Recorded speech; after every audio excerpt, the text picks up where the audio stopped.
కాంగ్రెస్ పాలనలో ఎక్కడ అవినీతి జరిగిందో కేంద్ర మంత్రి అమిత్ షా చెప్పాలని రాష్ట్ర సంక్షేమ శాఖ మంత్రి లక్ష్మణ్ కుమార్ డిమాండ్ చేశారు.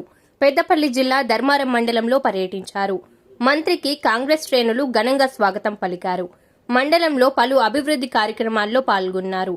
అనంతరం మంత్రి మాట్లాడుతూ బీఆర్ఎస్ ప్రభుత్వ అవినీతిపై కేంద్రంలో అధికారంలో ఉన్న బీజేపీ ప్రభుత్వం ఎందుకు జోక్యం చేసుకోవడం లేదన్నారు. బీజేపీ బీఆర్ఎస్ మధ్య ఉన్న చీకటి ఒప్పందం బయటకు రావాలని మంత్రి అడ్లూరి లక్ష్మణ్ కుమార్ డిమాండ్ చేశారు. కేంద్ర హోం మంత్రిగా బీఆర్ఎస్ అవినీతితో పాటు కాంగ్రెస్ ప్రభుత్వ అవినీతిపై విచారణకు ఎందుకు ఆదేశించడం లేదో సమాధానం చెప్పాలని సవాల్ విసిరారు. అధికారంలో 2014 నుంచి అధికారంలో ఉన్నది ఎవరు? భారతీయ జనతా పార్టీ కేంద్ర హోంశాఖ మంత్రి అమిత్ షా ఇప్పుడు ఉన్నాడు.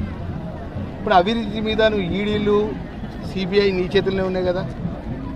ఈడీ సిబిఐ చేత ఏదైతే రాష్ట్ర ప్రభుత్వంలో గత 10 సంవత్సరాలకి వెళ్ళి చేసిన అవినీతిపై ఈ 18 నెలల కొత్తగా ఏర్పడ్డ ఈ ప్రభుత్వంపై ఎందుకు ఎంక్వైరీ జరిపిస్తారు?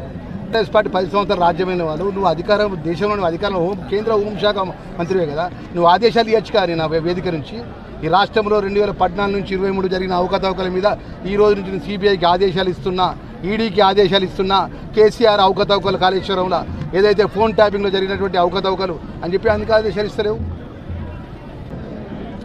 పేదవాళ్ళకి ఇచ్చినటువంటి సన్నబియ్యాన్ని కానీ, పేదవాళ్ళకి ఇచ్చిన 200 యూనిట్ల కరెంటు కానీ, పేదవాళ్ళకి ఇచ్చిన ఇంద్రమ్మ ఇండ్లు కానీ ఇలా అఖిల భారత కాంగ్రెస్ పార్టీ రాహుల్ గాంధీ గారి నేతృత్వం లోపల పేదవాళ్ళకు మంచి జరగాలని చెప్పి గౌరవ ముఖ్యమంత్రి వారు చేస్తున్నట్టు 18 నెలల్లో కూడా చేస్తున్న వాళ్ళకి ఇస్తున్న సంక్షేమ కార్యక్రమాలు కళ్ళకు కనబడతలేవా?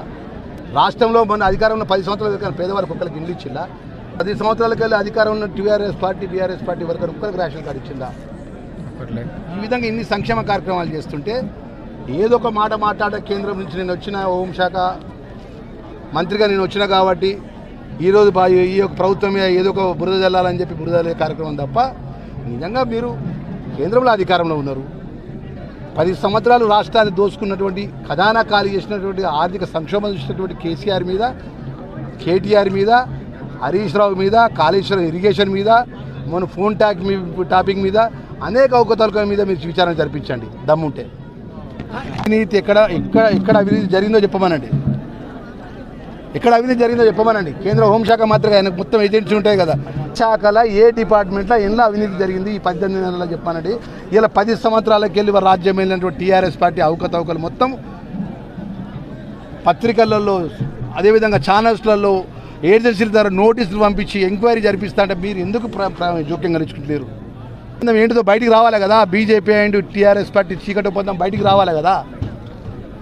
మీరు ఏం పని చేసినో చెప్పమనండి.